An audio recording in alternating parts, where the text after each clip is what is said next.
నందమూరి బాలకృష్ణ తన నటవారసుడు మోక్షాజ్ఞని ఎప్పటి నుండో ఇండస్ట్రీకి పరిచయం చేయాలని ఎప్పటి నుంచో అనుకుంటున్నారు. కానీ అంతకంతకు ఆలస్యం అవుతూనే ఉంది. బాలయ్య కొడుకుని సిల్వర్ స్క్రీన్ పై చూడాలని అభిమానులు ఎంతగానో ఎదురుచూస్తున్నారు. గత 3 ఏళ్లుగా మోక్షాజ్ఞ సినీ ఎంట్రీపై వార్తలు వస్తూనే ఉన్నాయి. కానీ ఇంతవరకు ఎటువంటి అప్డేట్ లేదు. అయితే కొడుకు కంటే ముందే కూతురుని బాలయ్య ఇండస్ట్రీకి పరిచయం చేశారు.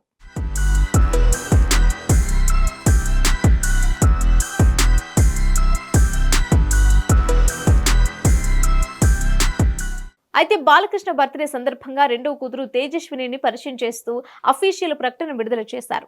బోయపాటి శ్రీను బాలయ్య కాంబోలో వస్తున్న 4వ సినిమాని అధికారికంగా ప్రకటిస్తూ ఫస్ట్ గ్లిమ్స్ రిలీజ్ చేశారు.